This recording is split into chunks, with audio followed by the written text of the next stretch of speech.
우리가 오늘 교회력으로는 엄격하게 말하면 대림절 넷째 주일인데요. 오늘 또 우리는 성탄절날 따로 예배를 드리지 않기 때문에 오늘 우리 주님 탄생하신 날을 기념해서 성탄주일로 함께 드립니다. 성탄절뿐 아니라 이날이 되면 아기 예수의 탄생을 기념하면서 하나님께서 그의 독생자를 이 땅에 보내셨다는 신앙 고백, 다시 말해서 하나님 또 독생자이지만 동시에 그분과 같은 위격을 가신 삼위일체 하나님, 즉 동등한 신분이신 하나님 그 자체가 아기 예수로 오셨다는 것이지요. 그것은 곧 하나님이 사람이 되었다라고 하는 것입니다. 하나님이 사람이 되었다라고 하는 것은 참 종교에서는 다른 종교에서는 찾아보기 힘든 독특한 신앙 고백임에는 틀림없습니다. 우리는 우리가 믿는 이 기독교, 그리고 이스라엘 사람들이 주로 믿는 유대교, 그 다음에 이슬람, 이 세 개의 종교를 함께 묶어서 셈족 종교라고도 말합니다. 즉 그 지역이 인종적으로는 셈족이기 때문에 세마이트 릴리전, 셈족 종교라고도 부르고요. 한편으로는 또 아브라함 종교라고도 부르죠. 우리의 기독교, 또 이슬람, 또 유대교는 다 아브라함을 믿음의 시조로 삼고 있기 때문에 아브라함 종교라고도 부릅니다. 또 하나 그 세 종교를 함께 묶는 유일한 또 표현 하나가 유일신 종교라고 하는 것이죠. 인도의 종교나 이런 데는 여러 가지 많은 신들을 가지고 있음에도 불구하고 이 아브라함 종교에서 오직 여호와 하나님만을 믿는, 물론 이슬람에서는 여호와라는 명칭은 사용하지 않고 알라 하나님이라고 표현을 하지만요. 어쨌든 다른 신을 인정하지 않고 오직 유일신만을 믿는 종교이기 때문에 유일신 종교라고도 그렇게 부릅니다. 이렇게 굉장히 공통점을 많이 가지고 있습니다. 심지어는 시조까지도 똑같은, 아브라함 시조까지 똑같은 공통점을 가지고 있는데 기독교만이, 그 세 종교 중에 오직 우리가 믿는 기독교만이 이런 하나님이 친히 사람이 되었다라고 하는 이런 성육신 사상을 신앙 고백으로 하고 있는 것이 매우 독특한 점이라고 할 수가 있습니다. 즉 예수께서 이 땅에 오셨는데요. 유대교도 바로 예수의 존재를 인정하지 않고 이슬람도 예수는 한 예언자로는 인정을 합니다. 유대교보다 더 예수의 위격이 높은 데가 이슬람입니다. 예수님을 한 뛰어난 예언자로, 거의 무하마드의 다음 위격을 가지는 그런 예언자로 인정을 하는데요. 그 정도로 인정을 할지언정 직접 하나님이 사람이 된 그 형태로는 우리 기독교만이 인정을 하는 겁니다. 그렇다면 이것은 우리들에게 매우 중요한 신앙 고백입니다. 과연 하나님이 사람이 되었다는 것은 무엇을 의미하는 것일까? 하나님이라고 하는 그 존엄하고 존귀한 존재가 사람이 되었다고 한다면 정말 이 땅에 와서도 아주 존귀하고 존엄한 존재의 모습으로 나타나야 되는데 그분은 결코 존귀하거나 존엄과는 전혀 상관없는, 그야말로 마국간에서 말구유통에서 여물통에서 태어나는 그런 비참한, 출생부터가 정말, 요즘 우리가 우스갯소리로 부모 잘 만난 사람을 날 때부터 금수저를 입에 물고 태어났니 이런 표현들 많이 하는데요. 우리 예수님은 가장 존엄한 존재인 하나님의 아들이면서 금수저를 입에 물고 태어나기는커녕 여물통에서 태어났단 말이죠. 그런데 하나님은 그것을 또 인정을 하셨던 겁니다. 크게 보면 하나님의 역사 안에서 그게 이루어진 겁니다.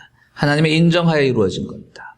과연 하나님이 사람이 되셨다는 것도 독특한 사상인데, 존귀한 자리에 있지 아니하고 이 땅에 오셨다는 것도 독특한 사상인데, 그가 어느 왕가의 유명한 왕자로 태어난 것도 아니고, 요즘 말로 하면 아주 부유층이 나가는 그런 아주 럭셔리한 그런 산부인과에서 태어난 것도 아니고, 호텔방에서 태어난 것도 아니고, 귀족의 어느 안방에서 태어난 것도 아니고, 여물통에서 태어난 존재일 수밖에 없는 그 사람 예수는 과연 우리들에게 어떤 의미를 주고 있는가?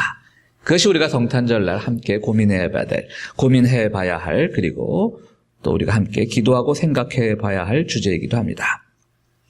물론 우리는 신학적인 대답은 잘 알고 있습니다. 우리를 구원하시기 위하여 하나님께서 이 땅에 친히 오셨습니다. 신학적으로, 교리적으로 우리가 고백하는 겁니다. 그러나 그것이 실천적으로 우리가 어떻게 그분이 이 땅에 오신 것을 고백하고 따라야 할까?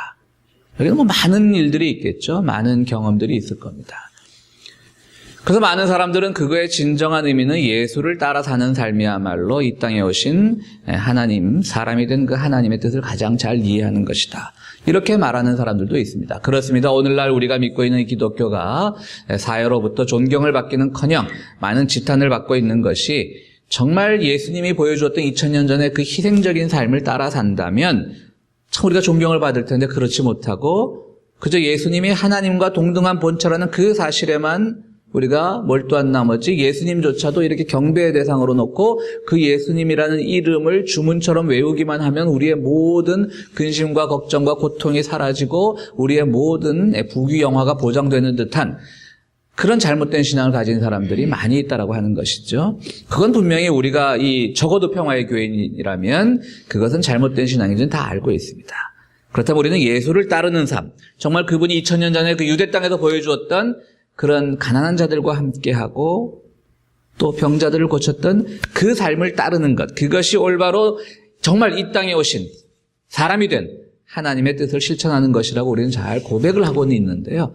우리는 어떻게 하는 것이 따르는 것일까? 이것이 참 어렵다라고 하는 것이죠. 그래서 말씀드렸듯이 우리가 흔히 보수적인 신앙을 가진 분들은 예수님을 너무나 이렇게 경배의 대상으로만 삼고 있고, 소위 말하는 좀 이렇게 자유주의적 있고 진보적인 신앙을 가진 분들은 예수님을 따르는 데만 초점을 맞추셔서 너무 실천적인 데만 또 초점을 맞추는 거예요. 실천이 없는 신앙은 죽은 것이지만 또 실천만으로 설명되지 않는 것도 신앙인 겁니다. 우리는 그 균형 감각을 잘 갖춰야 되는 겁니다. 한쪽에서는 실천이 없이 너무 그냥 영적인 것만 강조하고 한쪽에서는 실천만 그냥 이 땅에서 실천만 잘하면 되는 것처럼 그렇게 생각을 한다라고 하는 것이죠. 그렇습니다. 우리가 예수님을 따른다라고 하는 것은 정말 예수님께서 보여주셨던 그 가난한 사람들과 함께하는 것 우리가 분명히 오늘 따라야 될 일입니다. 그러나 사실은 어려운 일입니다. 예수님과 같이 될 수가 있겠습니까? 하나님이신데요, 그분은. 아주 부담스럽게 느껴집니다. 우리가 예수님을 따라야지 그분의 실천적인 모습을 우리가 함께 해야지 하다 보면 우리는 자꾸 자기의만 쌓여갑니다. 아주 이웃에게 베풀었던 작은 것 하나 가지고 나는 예수님을 따랐어. 그리고 그렇지 않은 정말 말로만 고백하는 사람들을 비난하게 되고 나만이 진정한 크리스찬이고 나는 막 예수님과 거의 동격인 사람으로 생각을 하고 그런 위험성이 있다는 거죠. 그것이 우리가 가지고 있는 실천을 강조하는 데서 오는 허점인 겁니다. 아주 재미있는 여론조사가 있습니다. 사람들에게 1000여 명의 사람들에게 물어봤는데요.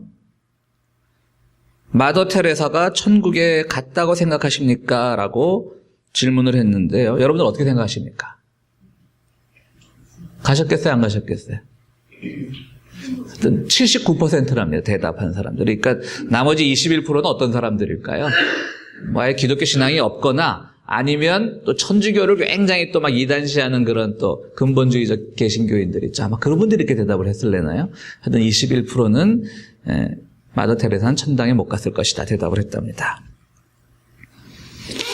이게 왜 이 사람이 또 조사 대상에 들어간지 모르겠는데요.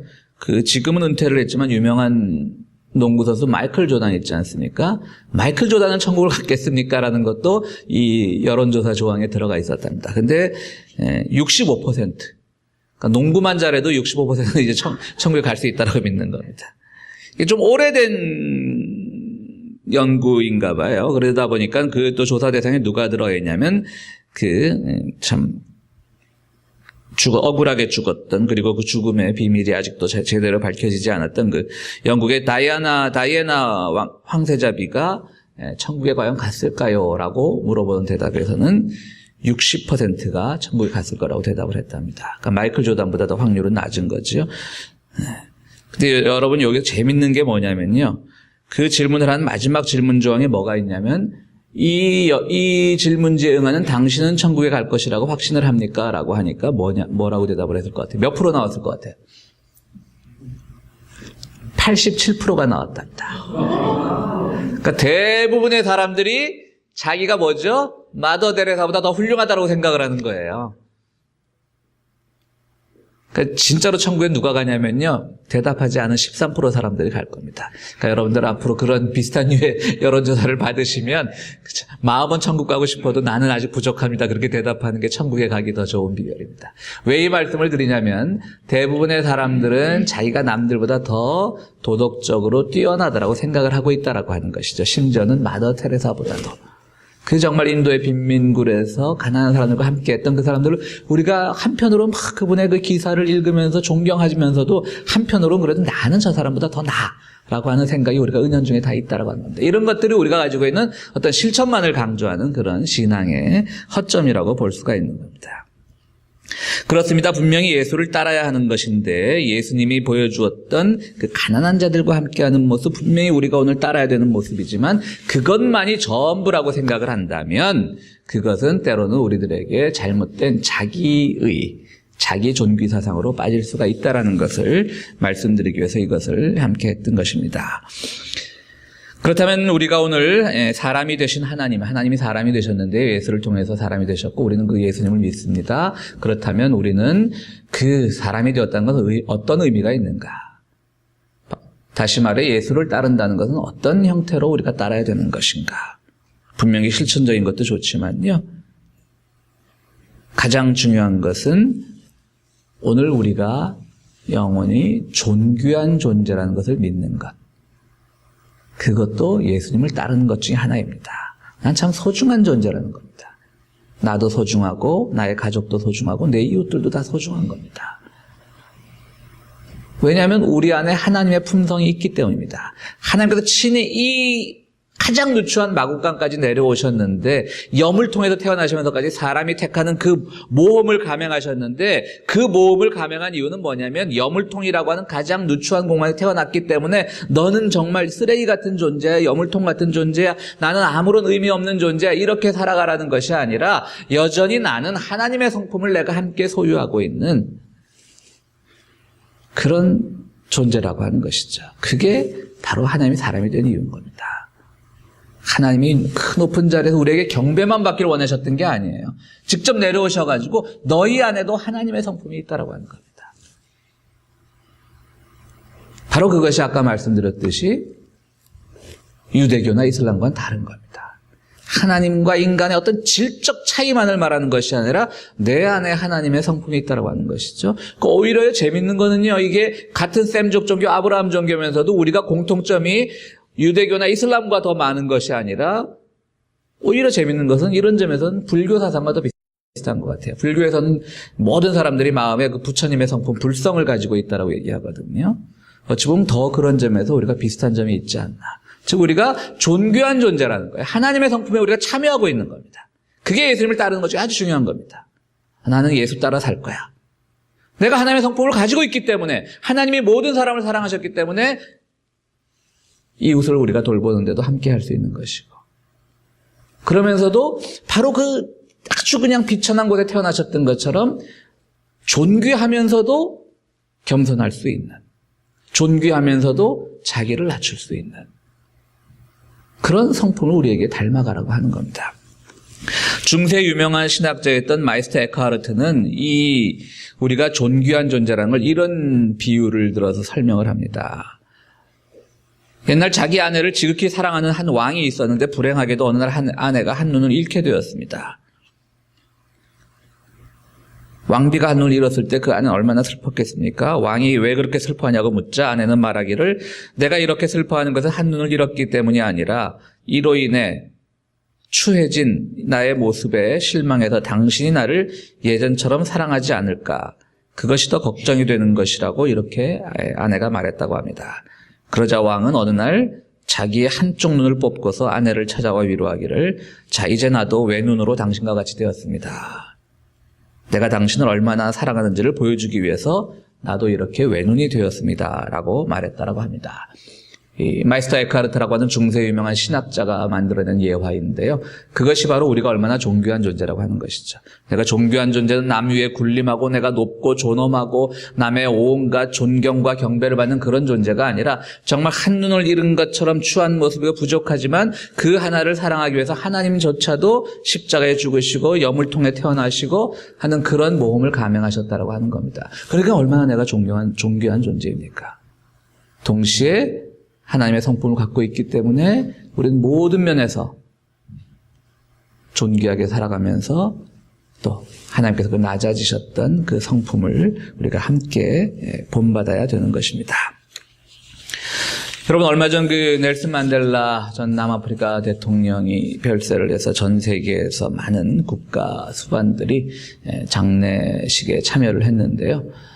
여러분들 거기서 일어났던 해프닝을 뉴스를 통해서 보신 분들은 아시겠지만 아주 전 세계적으로 그 남아프리카 공화국이 망신을 당하는 해프닝이 하나 있었습니다.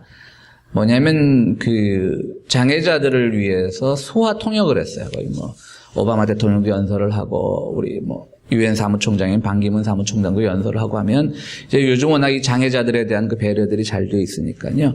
옆에서 수화 통역을 막 했습니다. 이 사람은 주로 남아프리카 공화국의 정부 행사나 이런 연설 때 수화를 담당해왔던 탐상아 진키스라고 하는 사람인데요. 탐상아 장키스라고 하는 사람인데요. 사기였습니다, 여러분. 가짜 수화였던 거예요. 전 세계 중계가 되는데 CNN이고 뭐고 전 세계 중계가 되는데 그냥 아무 손짓이나 한 거였어요.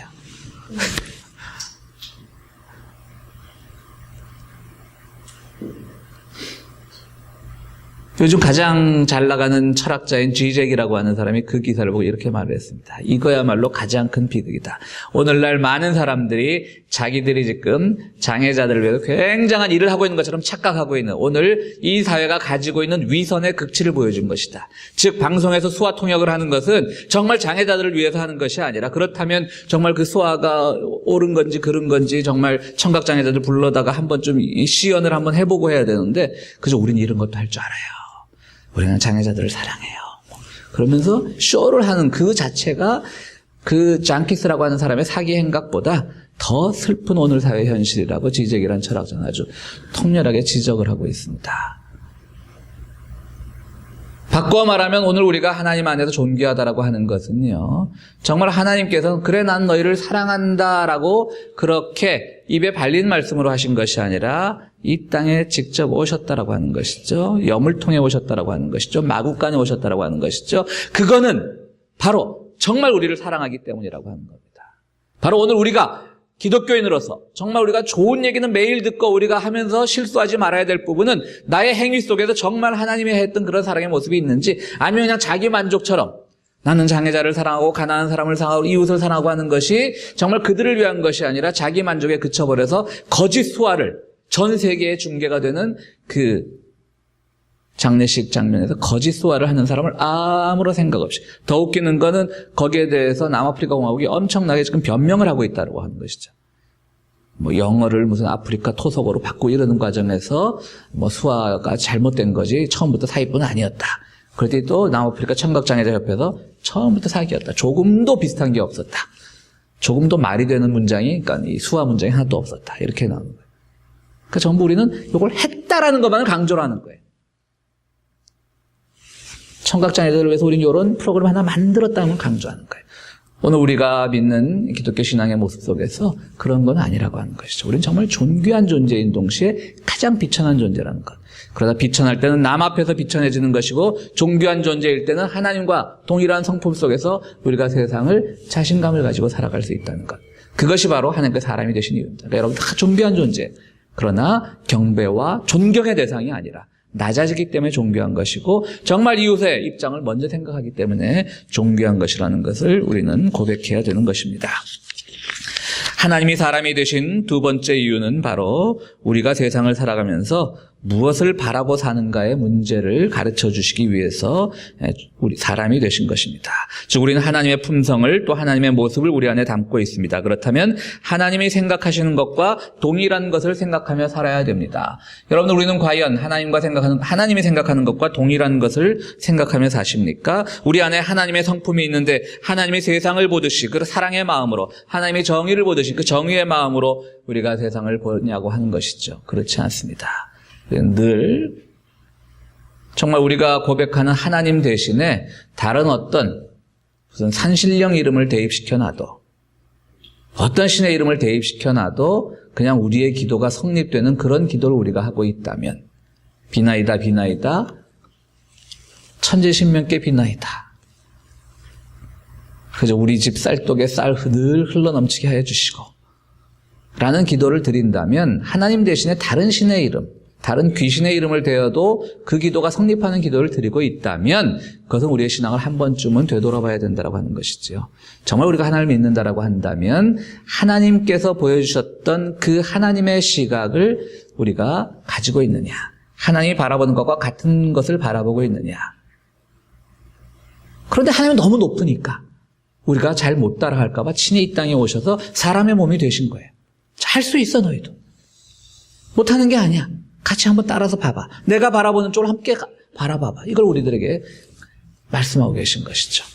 조금 전에 제가 마이스터 에크하르트라고 하는 중세 신학자가 얘기했던 자기의 눈을 빼어버린 왕의 예화를 들었는데요. 이분은 또 이런 말씀을 하십니다.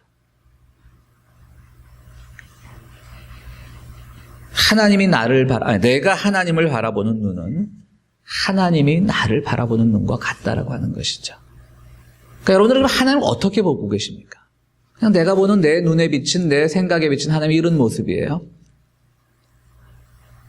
그렇다면 하나님도 똑같이 우리를 그 정도 수준으로만 본다라고 하는 것이죠.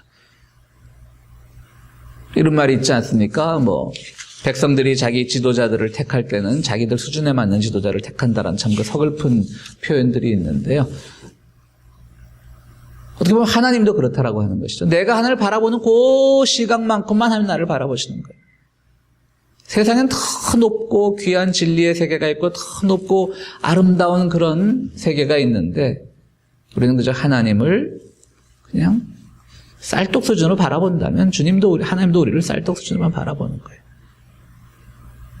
거기에서는 우리가 하나님이 사람이 되신 어떠한 이유도 발견하지 못하는 겁니다. 하나님이 왜 이 땅에 그렇게 비천한 모습으로 오셨는지를 발견하지 못하는 거예요. 늘 제자리를 도는 겁니다. 그죠? 하나님은 내 일상의 작은 도움만 관계된 하나님. 그렇게 믿어버리는 것이죠.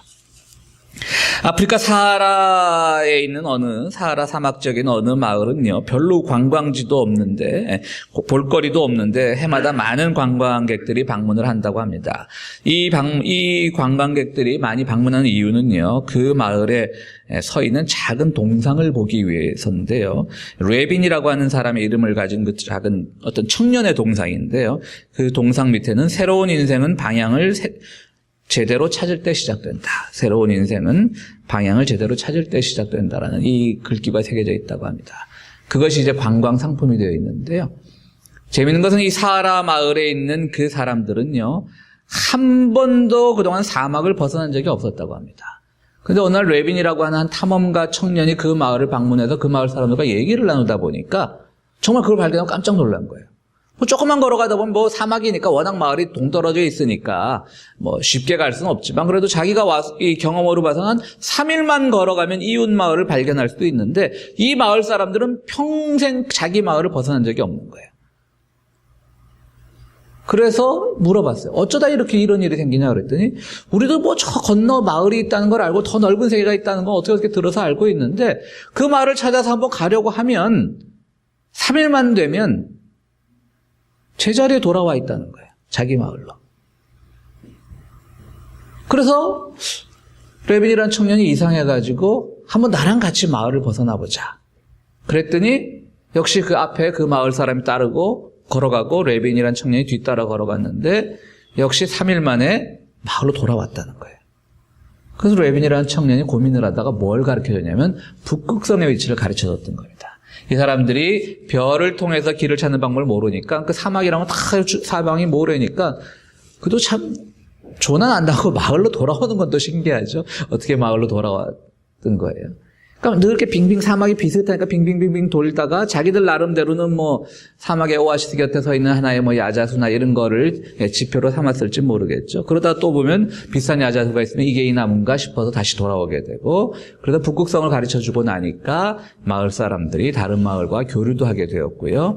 그래서 그 청년에게 너무 고마워서 그 마을 입구에는 레빈이라고 하는 청년의 그 동상이 세워져 있고요. 말씀드렸듯이 새로운 인생은 방향을 제대로 찾을 때 시작된다라는 그 글귀가 새겨져 있다고 합니다. 북극성이 이러할진데 우리가 하나님과 같은 방향을 보기 시작한다면 우리에게 새로운 인생은 시작될 겁니다. 하나님이 바로 사람이 되신 이유가 그겁니다. 하나님의 시각은 높고 존귀한 것이지만 그것이 결코 우리에게 불가능하지 않다는 것. 친히 우리들의 모습으로 오셔서 우리 안에 하나님의 품성을 심어주시고 그것이 어떻게 가능한지를 예수님을 통해서 직접 보여주셨고 그것을 믿고 고백하는 우리들이 오늘 2000년 뒤에도 이 자리에서 성탄을 기념하고 있는 겁니다. 하나님이 바라보는 그 방향과 똑같이 바라보는 것. 하나님이 바라보는 만큼 우리가 바라보는 것. 그렇다면 우리들의 인생도 더욱 풍성해질 겁니다. 사랑하는 성도 여러분, 정말 아기 예수의 탄생을 우리 함께 축하하는 오늘 성탄 예배입니다. 오늘 우리는 이 땅에 오신 주님을 따르는 삶을 살기로 고백한 사람들입니다. 그래서 주님께서 보여주셨던 많은 선한 일들도 우리에게 의미가 있지만 바로 그 속에서 우리가 정말 존귀한 존재라고 하는 것. 그렇기 때문에 하나님이 바라보는 그것을 바라볼 수 있는 우리의 능력과 성품이 우리 안에 담겨져 있다는 것. 그것을 가지고 세상을 살아가시면요, 여러분의 인생은 늘 새롭게 시작되고 여러분들의 인생 속에는 늘 하나님의 축복이 가득할 것입니다. 늘 아기 예수로 오신 주님의 탄생을 함께 기뻐하면서 하나님의 성품에 동참하는 여러분들이 되시기를 간절히 바랍니다. 우리 함께 기도하는 시간 갖도록 하겠습니다. 이 시간 함께 기도할 때 우리 올해 잘 마무리해 주십사. 또 남은 성탄절 행사 잘 우리가 진행할 수 있도록 하나님께 기도드리겠습니다. 또 하나님의 성품에 참여할 수 있는 우리가 되기를 위해 함께 기도하시고요. 우리 또 점점 어떤 정치사회적으로 추워져 가고 있는 우리의 고국을 위해서도 함께 기도하는 시간 갖도록 하겠습니다. 함께 기도하시겠습니다.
거룩하시고 자비로우신 하나님, 주님 오신 날을 기념하며 저희들 예배에 참여케 하시니 감사를 드립니다. 10여일 정도 남은 이 한 해 주님의 사랑 가운데 잘 마무리할 수 있도록 도와주시고 또 우리들에게 남겨진 여러 가지 주님을 축하하는 일들, 또 교회의 한 해를 정리하는 일들, 주님 우리들에게 잘 처리할 수 있는 지혜를 내려주시옵소서. 우리 모두 주님의 성품에 참여하기를 바랍니다. 나이 많은 어른 교인들에서부터 이 자리에서 함께 예배드린 우리 아기들까지 모두 주님께서 주님의 성품을 함께 할 수 있다는 것을 보여주시기 위하여 이 땅에 오셨다는 것을 우리가 고백하오니 주여 우리 모두 주님의 성품을 닮을 수 있도록 도와주시옵소서. 우리의 고공들 기억하시고 자연적으로도 추운 이때에 우리의 이웃들의 마음이 더욱더 추워지고 아파하지 않도록 주님 늘 사랑으로 인도하여 주시옵소서. 이제 헌금을 드립니다. 주님 앞에 드리는 이 예물들, 예전에 동방박사들이 드렸던 그 예물에 비한다면 참으로 부족하지만 그러나 우리의 모든 마음을 담아 드려오는 것이오니 주님 기쁘게 받아주시고 드리는 그 손길마다 주의 은총을 경험하게 도와주시옵소서. 예수 그리스도 이름으로 기도하옵나이다. 아멘.